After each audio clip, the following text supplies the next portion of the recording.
हे पार्थ, अनासक्ति योग के द्वारा कामनाओं पर विजय पाना अति आवश्यक है,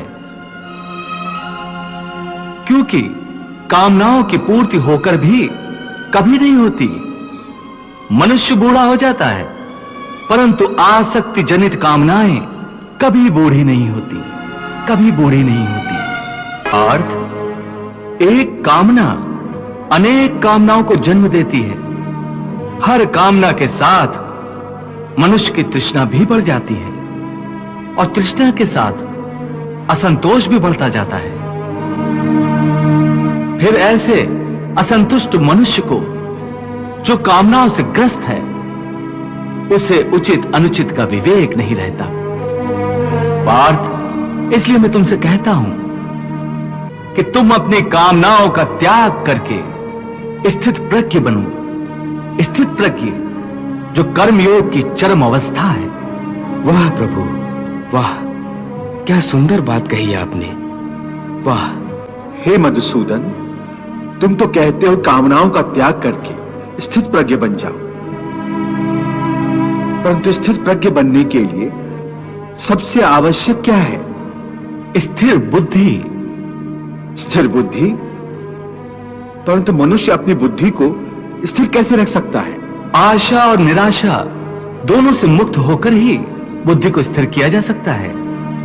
बुद्धि स्थिर होगी तो इंद्रियों के विषयों का बल टूट जाएगा।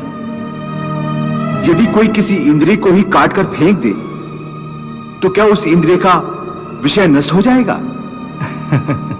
नहीं अर्जुन, यदि किसी दुर्घटनावश किसी की आंखें अंधी हो जाएं, तो यह आवश्यक नहीं कि उसकी आंखें रूप की कल्पना करना ही छोड़ दें। आंखें ना होने पर भी उसका मन ऐसे दृश्यों की कल्पना कर सकता है जो उसे विषयों के मुंह में फंसाए चले जाए।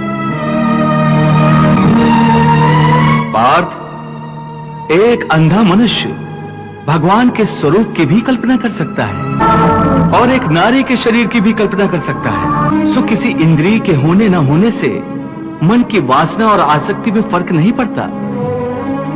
हे अर्जुन, तुम यूं समझो कि जैसे कोई मनुष्य आंखें बंद करके यह प्रदर्शन कर रहा है कि वो भगवान का ध्यान लगाए बैठा है, परंतु वास्तव में उसके मन की आंखों में भगवान की मूरत नहीं, अपनी प्रेमिका का शरीर घूम रहा है। इसका अर्थ है कि उसकी आंखें तो बंद हैं, परंतु आंखों के विषय उसे फिर भी भ्रमित कर रहे हैं। हे अर्जुन, कई लोग अपनी इंद्रियों पर बड़ी कठोरता से निग्रह करने के लिए बड़े कठिन व्रत और उपवास रखते हैं।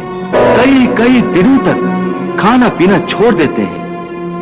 फिर भी यदि उनका मन भांत भांत के स्वादिष्ट भोजनों की वासना में ही अटका रहे, तो हठ के द्वारा किए हुए इस व्रत उपवास का क्या लाभ है? ऐसे लोग हठ के द्वारा अपनी इंद्रियों को सुखाकर निर्बल तो कर देते हैं,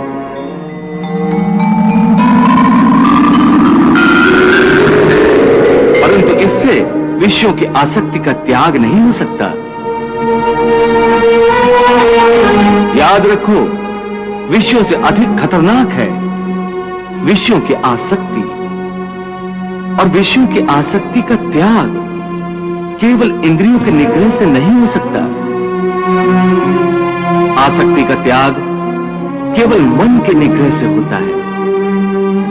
जब मन निरासक्त हो जाए तो इंद्रियां अपने अपने विषयों को भोगती हुई भी इन विषयों से निरासक्त रहती हैं। जैसे कमल का फूल पानी के अंदर रहते हुए भी सूखा ही रहता है, जल की एक बूंद भी उसके पत्ते पर नहीं ठहर सकती। इसलिए मैंने कहा है कि पहले ज्ञान के द्वारा बुद्धि को स्थिर करो।